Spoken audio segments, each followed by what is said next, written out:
¿qué tal? Feminismo y nazismo. Bueno, esto es lo que nos dice Teresa Martínez Arias.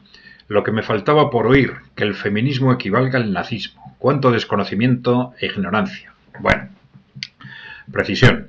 Primero, los que nos seguís ya sabéis que solemos decir que intentamos evitar la palabra feminismo porque es una de esas palabras muy ideologizadas y que quieren decir muchas cosas distintas a la vez. Entonces, diferenciamos, por un lado, el proceso de emancipación de la mujer, que es una realidad social, una necesidad social objetiva, y luego lo que llamamos posmofeminismo, como la manipulación de ese proceso de emancipación de la mujer en base a intereses corporativos. Y luego, que el feminismo equivalga al nazismo. Bueno, más que nazismo hablamos de criptonazismo, porque claro, evidentemente los mensajes, las imágenes del posmocapitalismo en general y del nazismo son muy distintas. Pero sí hemos hecho referencia repetidamente a que no el posmofeminismo, sino el conjunto de los corrientes sociales del posmocapitalismo tienen muchísimos paralelos con el nazismo. Por eso hemos hablado de criptonazismo. Más cercanos, podrías decir, más aproximado, posmofeminismo y criptonazismo, que es nazismo oculto.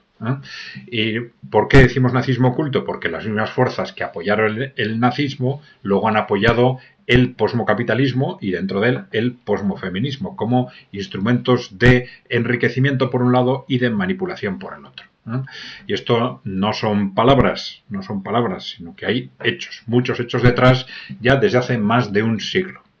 Entonces, la relación con esas estrategias corporativas criptonazis, si se quiere, pues bueno, se puede alargar hasta pues eso, a principios del siglo XX, con el movimiento de planificación familiar, una de las bases iniciales fundamentales de lo que luego sería el movimiento feminista, y la utilización del movimiento de planificación familiar con fines eugenésicos. Ya sabéis lo que es la eugenesia, ese movimiento que, partiendo del darwinismo social, decía que vamos a ver qué hacemos para que los ricos, bueno, o los buenos se reproduzcan más y los malos se reproduzcan menos.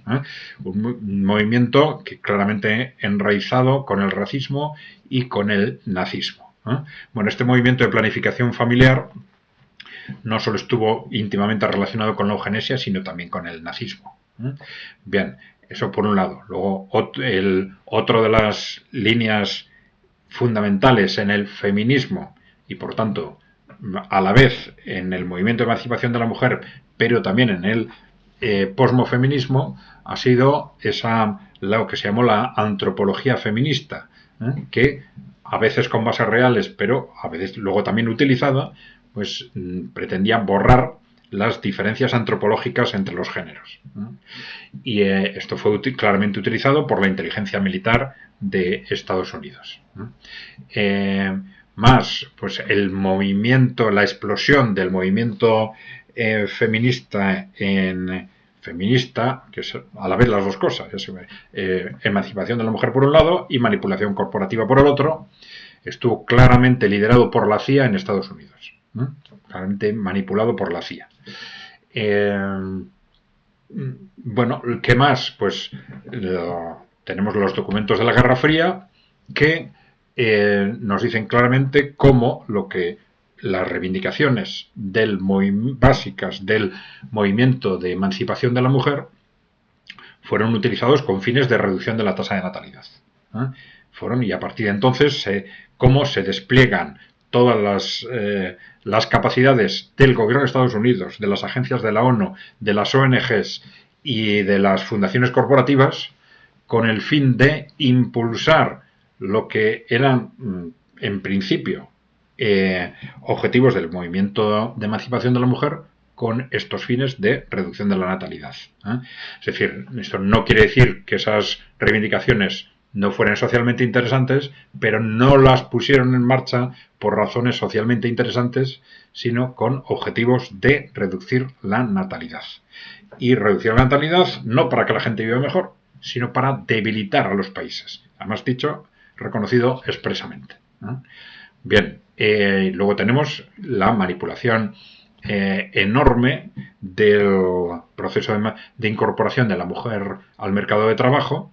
Ya hemos dicho, desde el punto de vista geopolítico, como un instrumento para reducir la tasa de natalidad, y desde el punto de vista corporativo como un instrumento para disposición masiva de mano de obra barata, en lugar de como un instrumento para la emancipación de la mujer, como hubiera sido si esa incorporación de la mujer al mercado de trabajo se hubiera hecho repartiendo el trabajo profesional y doméstico. En lugar de esto se hace añadiendo, echando encima de las mujeres 40-45 horas de trabajo semanal y esclavizando a cientos de millones de mujeres durante generaciones, ante el silencio más absoluto de partidos políticos, movimientos supuestamente progres, movimientos aparentemente feministas, entre comillas, etc. Bueno, entonces lo que te decía al principio, estamos hablando de una interrelación evidente entre el posmofeminismo y no entre el feminismo y el nazismo, porque el feminismo, ya digo, son términos que puede querer decir muchas cosas, no entre el proceso de emancipación de la mujer y el nazismo, sino entre el posmofeminismo y el, vamos a decir, criptonazismo. En este sentido, de una manipulación constante por los mismos grupos corporativos que impulsaron el nazismo. ¿Vale? Bien, los que no estéis suscritos, por favor, darle a la tecla de suscribirse, que ya sabéis que es gratis, y dejarnos preguntas o comentarios. Y gracias por seguirnos. Hasta la próxima.